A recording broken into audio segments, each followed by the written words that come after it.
Bonjour et bienvenue sur Plume à Papote. Je suis ravie de vous retrouver pour vous parler de ma palle pour le Heartstopper Book Challenge.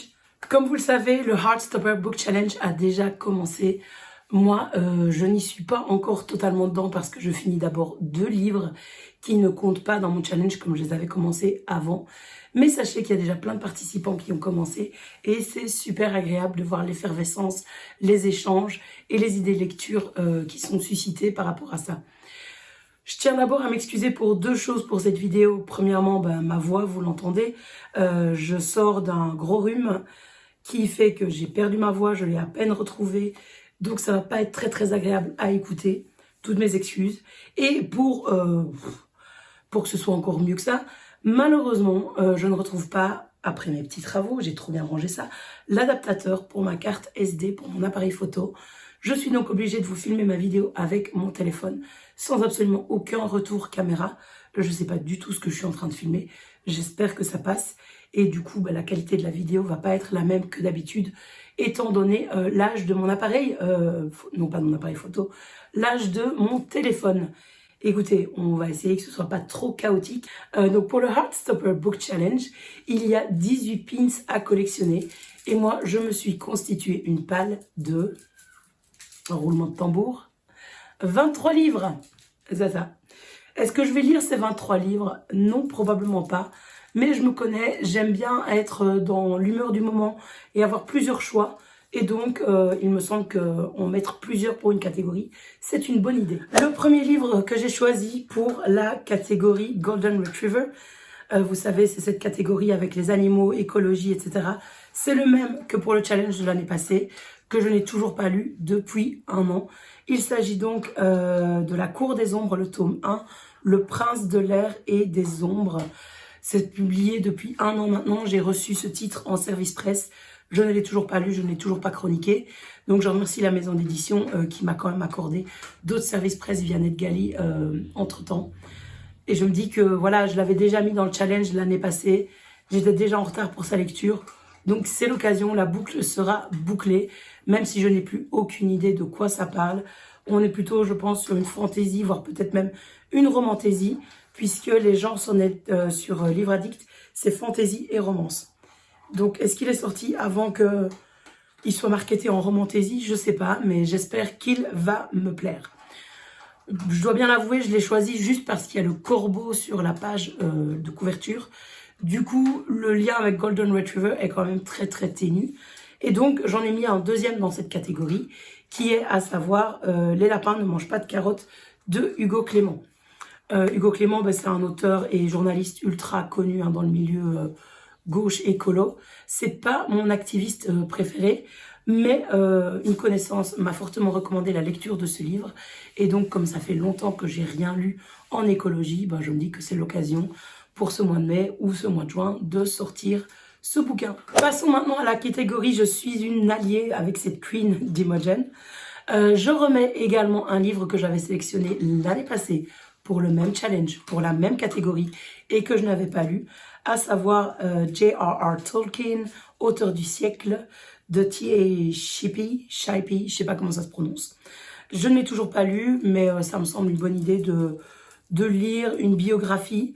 On est bien d'accord que c'est pas du tout queer, et c'est pas le but non plus du challenge de cocher des cases de l'acronyme LGBT. On n'est pas des cases à cocher, mais voilà. C'est une biographie et cet auteur m'intéresse fortement. J'ai toujours adoré ses écrits, même si il est très descriptif. Bref, j'ai hâte de me plonger dans sa vie, dont je connais quelques petits éléments, mais pas tant que ça. Comme je ne l'avais pas sorti l'année passée de ma pile à lire, je me suis dit qu'un deuxième essai, ce serait bien. Et donc, j'ai sorti, et je me le suis procuré récemment, La prochaine fois que tu mordras la poussière de Panayotis Pasco. Et je dois dire que j'en connais pas énormément. Oui, j'ai déjà vu passer le gars sur les réseaux sociaux, dans des émissions, des extraits assez courts, etc. Je sais que c'est un essai sur sa vie, du fait du décès de son papa ou l'annonce de la mort prochaine de son papa. Et je pense qu'il fait son coming out, en fait, dans le bouquin, mais je suis même pas certaine de ça. Donc, j'ai très hâte de le lire et de savoir un petit peu ce que c'est. En plus, il est très court. Donc, ça devrait se lire très, très rapidement. Passons maintenant à la catégorie de L. Donc, c'est lire un beau livre. Écoutez, j'ai repris à nouveau un livre qui était dans ma pile à lire pour le challenge l'année passée, que j'ai remis dans ma pile à lire pour la fin de l'année, pour le... Comment ça s'appelait? Mince, j'ai oublié le nom du challenge. C'était le challenge de Candy Shy avec l'automne, etc. Donc, ça fait 2 fois que je mets ce livre dans un challenge que je ne le lis toujours pas, alors que j'adore l'autrice, que j'ai fait des pieds et des mains pour me procurer cette édition absolument magnifique de Fairy Loot ou Illuminacrate, pardon. Et je suis trop contente de l'avoir en ma possession. J'ai trop envie de le lire. Donc là, c'est décidé, c'est la dernière fois que je le mets dans un challenge. Je vais enfin lire ce livre qui compte pour la catégorie de L, à savoir un livre absolument magnifique. Alors, les goûts et les couleurs, ça se discute, hein, mais le jaspage, déjà, est très beau. La couverture est très belle aussi. Et surtout, l'illustration intérieure.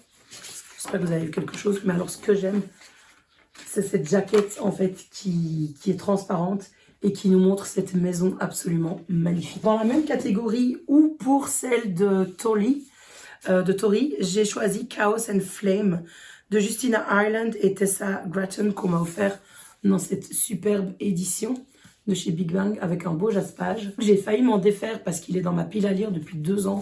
J'ai dit c'est peut-être pas le bon livre pour moi, je dois peut-être y renoncer. Et puis en fait en relisant le résumé, j'ai vu qu'il était catalogué en fantasy et même adulte quoi. Donc je me dis que je dois vraiment plutôt le lire plutôt que de m'en séparer. Surtout que c'est une duologie, donc s'il me plaît bien, j'aurai qu'un 2e livre après derrière et pas une saga de 10 tomes. Par contre, je ne sais absolument plus de quoi ça parle. Je sais qu'il y a une tueuse, un soldat, un prince et que c'est une série avec pas mal de complots politiques, etc. Donc bref, hâte de me plonger dedans également. Passons à la catégorie Sorry. Vous savez, cette catégorie où on doit lire des choses avec des complots, avec des retournements de situation, des intrigues, etc. Je pense que le titre dit tout. Les trônes trahis de Nesrine Amari. J'ai reçu ce livre il y a plus d'1 an, 1 an et demi maintenant. 1 an et demi, une bonne année et demie, dans une box littéraire de Noël. Je pense que c'est un stand-alone, je ne suis pas sûre. Mais donc voilà, romantaisie et j'ai hâte de le lire. Je suis pas du tout fan de la couverture, je dois le dire. Ce dessin me fait penser aux femmes que je dessinais de dos quand j'étais adolescente. Voilà, je suis pas fan. Mais bon, c'est le texte qui va compter, on va dire ça comme ça. Ah, je verrai bien. Un autre livre dont j'ai aucune idée du résumé, c'est The Half King de Melissa Landers. Je suis abonnée à la box Romantaisie de Fairy Loot. Celui-ci, c'est un des premiers que j'ai reçu. Je pense que c'est le 3e ou le 4e. Ça fait donc plus d'1 an, donc il est temps de le lire. Le souci, c'est qu'il est bien épais. C'est une bonne petite pavasse. Mais écoutez, voilà, très belle illustration, etc. Et apparemment, c'est l'histoire d'un prince ou un roi qui, chaque nuit, se transforme en ombre. Et à chaque aube, il redevient être humain, apparemment. Et apparemment, ces jours vont être grignotés de plus en plus jusqu'à ce qu'ils disparaissent pour l'éternité.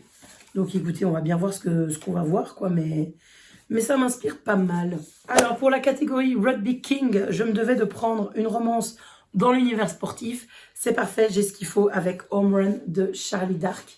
Elle me l'avait super bien vendu sur son stand à Love Story. J'ai pas trop lu le résumé, elle m'a juste dit quelques éléments clés, comme quoi ça se passait dans le monde du sport, que ça a l'air assez doudou quand même, etc. C'est parfait. Je pense que ça se lira très vite et qu'en complément des bonnes pavasses de fantaisie que je me mets dans le challenge, c'est des livres qui vont me permettre de me voir avancer et d'aller vite, quoi. Voilà. Je pense que je serai contente. Et alors, elle m'a mis la petite carte ici avec les 2 héros. Et il est marqué derrière que c'est entre le baseballeur rebelle et le sage père célibataire qui va marquer le plus de points. Je suis désolée pour mon élocution et pour ma voix. Hein. Ça s'arrange pas. Mais au moins, vous aurez la vidéo. Pour la catégorie Nerd de Charlie, j'ai eu beaucoup de mal à trouver quelque chose qui pouvait convenir sans trop lire les résumés et me spoiler avant mes lectures. Du coup, j'ai un peu élargi le champ des possibles, on va dire ça comme ça.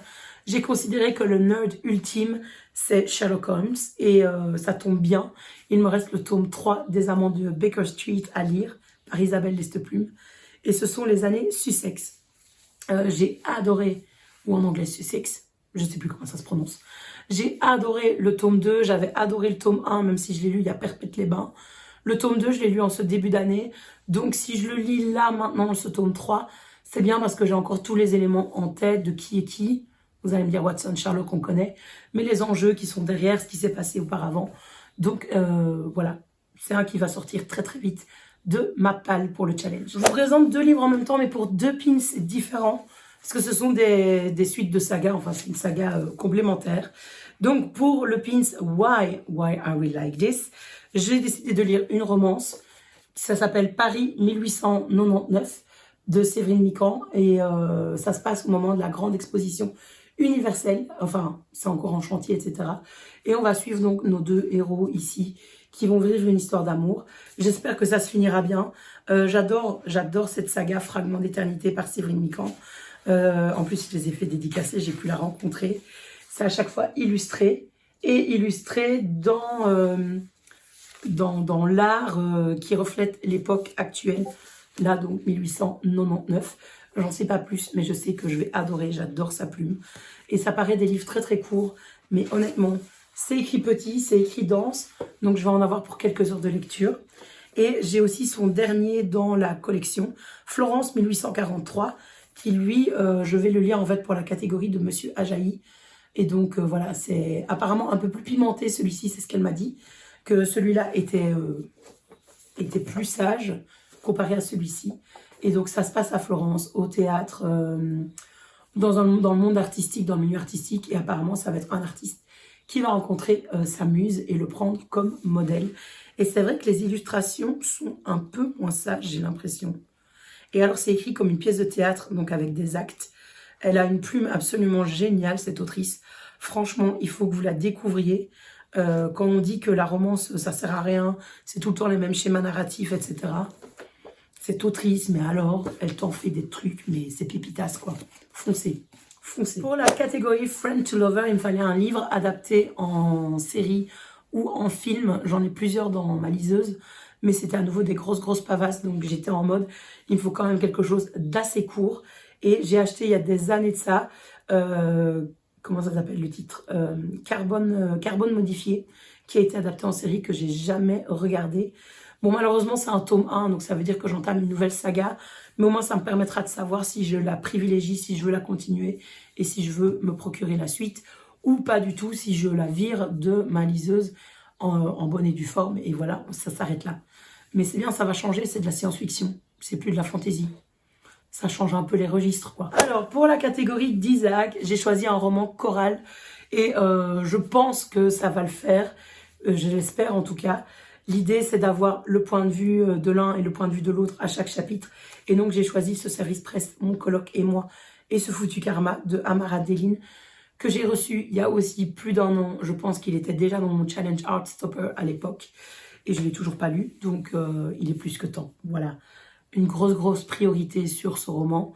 Je pense qu'on a compris, grâce au livre, ce qui va se passer. Je pense que le personnage principal a un karma pourri, ça doit être un monsieur catastrophe, et il développe des sentiments pour son colocataire.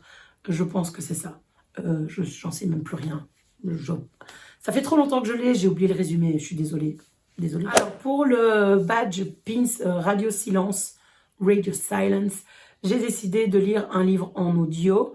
Et j'en ai un en fait que j'ai sur ma Kobo que j'avais reçu gratuitement depuis Perpète-les-Bains. Donc je vais lire Bloc 46 de Johanna Gustafsson. Je ne sais pas comment ça se prononce. Comme je l'ai reçu gratuitement, je n'ai pas lu le résumé. Je sais plus de quoi ça parle, etc. Mais c'est un policier. Donc ça me changera un petit peu de tous les autres genres science-fiction, fantasy, romance. Il fallait aussi un petit peu de policier, quoi. Il faut varier les genres pour varier les plaisirs. C'est tellement une phrase de bisexuel, là. Tellement. Continuons. Pour Tara, j'ai décidé de découvrir donc des nouvelles autrices. Et je dois dire qu'il y a d'autres livres que j'ai cités avant qui pourraient convenir pour son badge. Donc au cas où je validerai ce pins aussi comme ça. Mais il est plus que temps que je sorte The Wren in the Holy Library en français. En français, c'est la saga Le Chêne et le Hou, le tome 1, L'oiseau dans la bibliothèque. Il est aussi magnifique en français, mais là, c'est l'édition Fairy Loot Romantasy. Alors, ils l'ont mis dans leur collection Romantasy, alors que apparemment c'est du paranormal. Donc, je ne sais pas si je vais aimer, mais les illustrations de couverture sont très très belles. Et j'ai vraiment hâte de me plonger dedans. Et voilà l'illustration, je pense que c'est celle-ci. Ce art qui va avec ce bouquin-là. Je pense que c'est une jeune femme qui va trouver refuge dans une bibliothèque. Et c'est inspiré par La Belle et la Bête, où les monstres vivent parmi les humains et d'anciens secrets menacent de tout détruire. Bon, un qui me donne envie depuis que je l'ai reçu. Comme tous mes bouquins, vous allez me dire, je me répète, c'est ce livre de Imani Eriu, Heavenly Bodies. Quand je l'ai reçu dans ma box Fairy Loot, j'étais là, mais cette couverture est absolument magnifique.